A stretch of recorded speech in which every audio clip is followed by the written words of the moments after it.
So as I said, I basically forgot until this morning that this week was Parshat HaChodesh. Not going to shul has completely confused me. And I feel like it's disoriented a lot of other people, but I feel like if we're not learning Parshat HaChodesh, at least we should say something about Parshat HaChodesh. So Parshat HaChodesh describes the giving of the mitzvah of Rosh Chodesh, the mitzvah to make Nisan the first month, etc.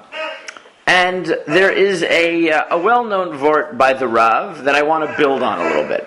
Right, the Rav argued, where he asked the question, why is it that the first mitzvah that the Jews get in Mitzrayim as they're leaving slavery... All right, just 1 second. Why is it that the first mitzvah that the Jews get when they leave slavery is the mitzvah of Rosh Chodesh? And the Rav argued that the number one thing that a slave gains when he gains his freedom is control over time. Right? What defines slavery more than anything else is the fact that your time is not your own. You do what your master tells you, when he tells you. There is no sense of making long-term plans because you can't. You can't set a goal in a day from now, a week from now, and for sure not in a year from now, a life from now, because you simply don't know what your life is going to look like, because your time is not your own. Your destiny is not your own. And therefore, as the Jews go towards freedom, the first mitzvah that God gives them is Chodesh hazeh lachem, Rosh Chodeshim. I'm giving you months and times, and I'm telling you to sanctify time, that you're in control of the calendar, you're in control of the holidays that emerge because of the calendar, and the like. And that is, for the Rav, what most typifies freedom. Mayor, 1 second. Mayor, Aaron Ezra. If you want, you can join me for the shir. Just give me a few minutes, okay? But I think that you can push this a little bit farther or understand it even more deeper based on a fascinating book that was written in the, let's see, I have at least the publication 2003, but I'm pretty sure it's older than that. Yeah, the original is 1980. The later one is 2003. It's a book called "The Metaphors We Live by George Lakoff and Mark Johnson.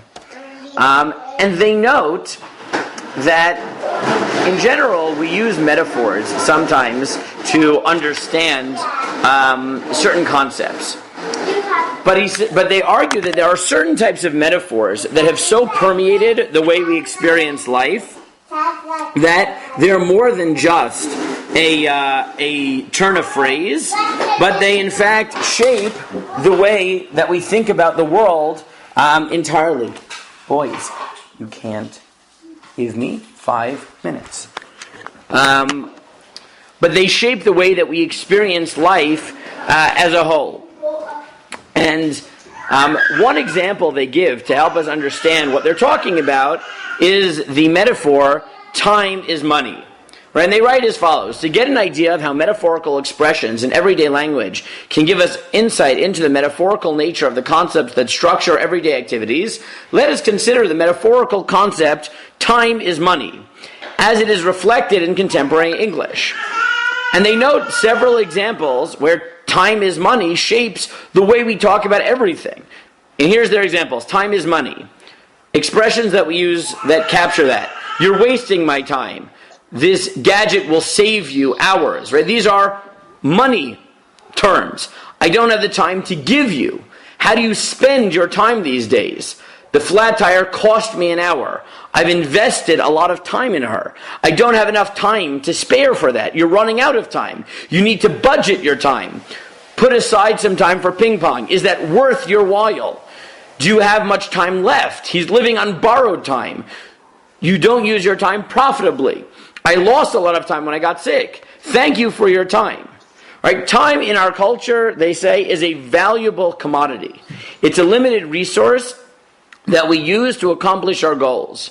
Because of the way that the concept of work has developed in modern Western culture, where work is typically associated with the time it takes, and time is precisely quantified, it has become customary to pay people by the hour, week, or year. In our culture, time is money in many ways. Telephone message units, hourly wages, hotel room rates, yearly budgets, interest on loans, and paying your debt to society by serving time, etc.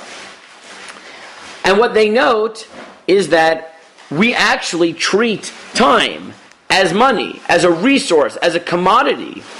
And this isn't just a turn of phrase, it's actually the way we conceptualize, experience time, and even the way we structure the way we pay people, based on days, hours, months, yearly salaries, and the like. So this metaphor that time is money actually shapes the way that we experience life. And I think that if you combine this insight with the Rav's insight, it really pushes this concept of the reason that the first mitzvah the Jews get, HaChodesh Zelachem, is one that gives them control of time, is because time really is a commodity. It's something that we own. It's the way that we experience everything. It's the way we experience life. It's the way we experience the way we make money. It's the way we experience our ability to give to others, right? We give of our time just like we give of a commodity.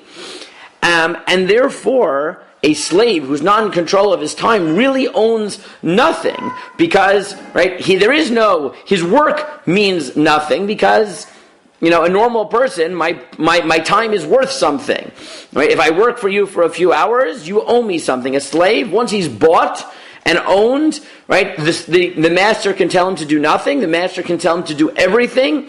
There's no distinction, right? His life is defined by the fact that at this point he owes everything to his master defines everything for him, he has nothing which he owns, and when he gains his freedom, it's not just that he gets time, but suddenly everything is his own. He has of himself to give. He can work for himself and value his time by choosing to give it to whoever he wants, by spending it in whichever way he wants. And therefore, what I think you get from this notion of time as the organizing metaphor of our life is, as the Rav said, but deeper.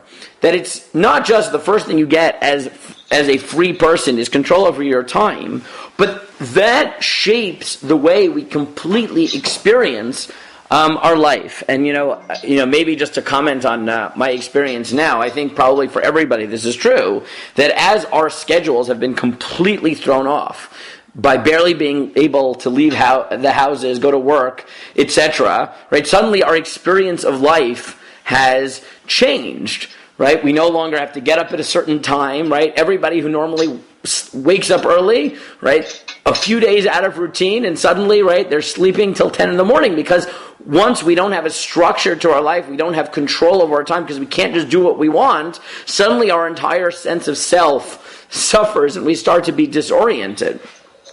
And therefore, I think, as we wait this quarantine stuff out and wait for life to return to normal, at least I've gained a new appreciation of how valuable it is to have control of my time, to be able to have a normal schedule and spend my time in ways that I find valuable. And I hope that feeling the lack right now of that structure that controlling my schedule gives, I hope that by the end of it, I'll at least have, and hopefully all of us will have gained a new appreciation of what it means to be in control of our time. So that's those are my thoughts and drasha on Parshat HaChodesh in lieu of us getting to learn it in shul.